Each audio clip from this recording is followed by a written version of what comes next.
Hi, this is Algebra 1, Lesson 89. We're going to talk about value problems.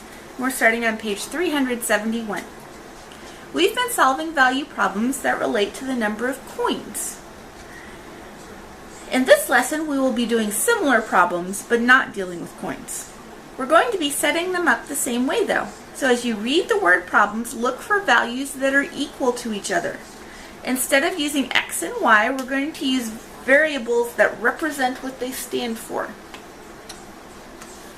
We need at least as many equations as we have variables in order to solve these problems. So if you look through and there are 4 variables, but you're only coming up with 2 equations, you need to look a little harder. So here's an example.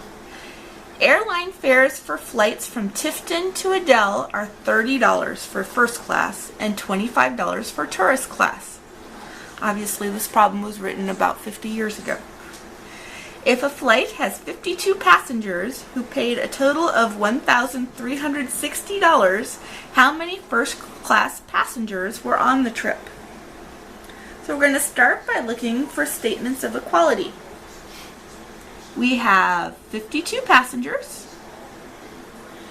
They paid a total of $1,360.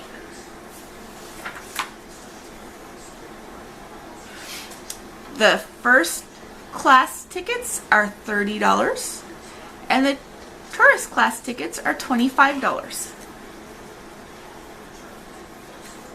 So we can make equations for these. The number of passengers is made up of first class tickets and tourist class tickets.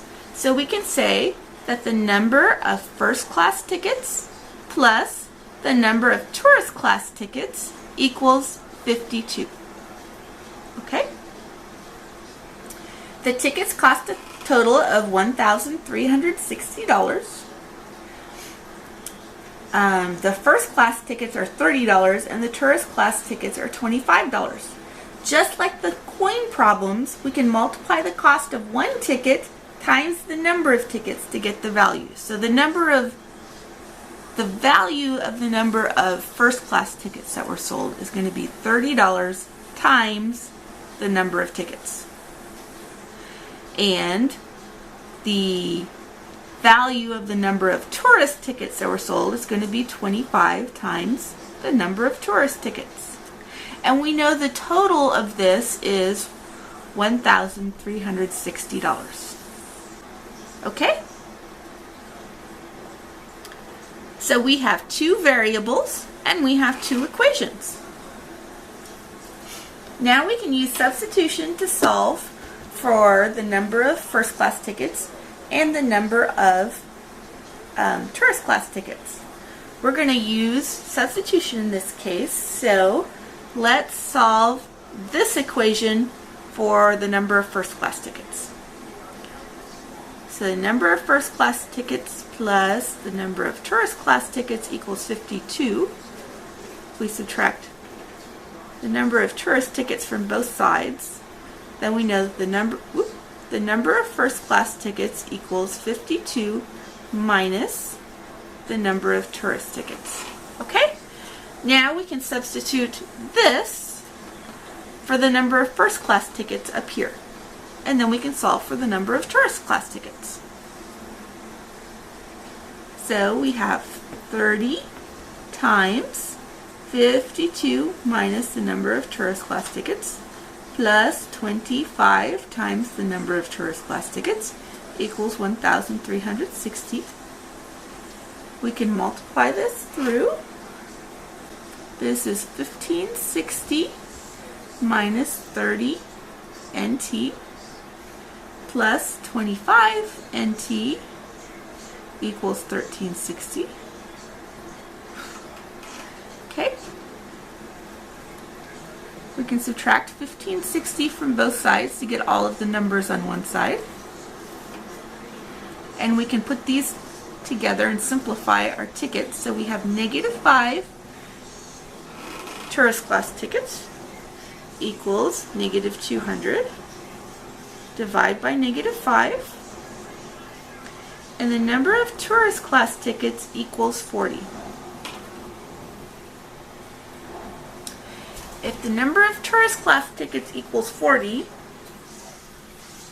and the number of first class tickets equals 52 minus the number of tourist class tickets. That means the number of first class tickets equals 52 minus 40, which equals 12.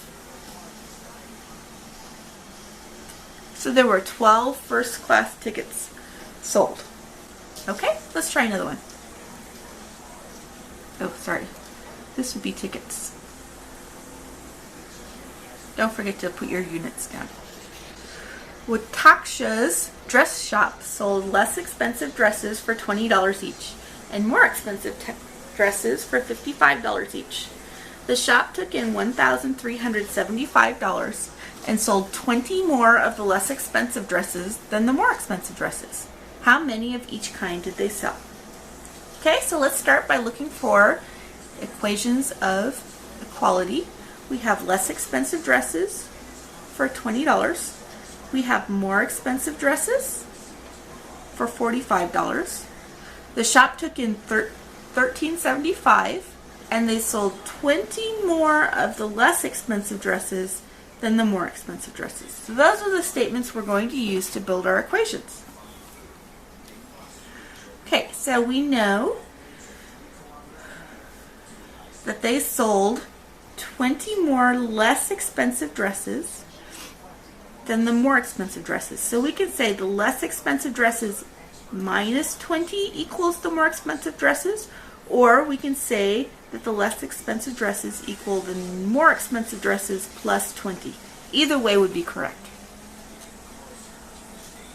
Okay, the more expensive dresses are $45. So the value of the more expensive dresses sold would be 45 times the number of more expensive dresses, plus $20 times the number of less expensive dresses, and that's going to equal $13.75, which is the total amount of money they took. Okay, so now we have two unknowns and two equations, and we can use substitution to solve these. So here we have the number of less expensive dresses equals the number of more expensive dresses plus 20. So we can substitute the number of less expensive dresses in this equation with that term and solve for the number of more expensive dresses. So we have 45 times the number of more expensive dresses plus 20 times this term up here, the number of more expensive dresses plus 20, equals $13.75. So we have 45 times the more expensive dresses plus 20 times the more expensive dresses plus 400 equals $13.75. Okay, so this is 65 times the more expensive dresses. We can move this 400 over here, and this is going to equal $9.75. And then we're going to subtract 65 from both sides, and the number of more expensive dresses equals 15. Okay? If they sold 15 of the more expensive dresses, and the number of less expensive dresses is the number of more expensive dresses plus 20, then the number of less expensive dresses is going to be 15 plus 20, which equals 35 dresses.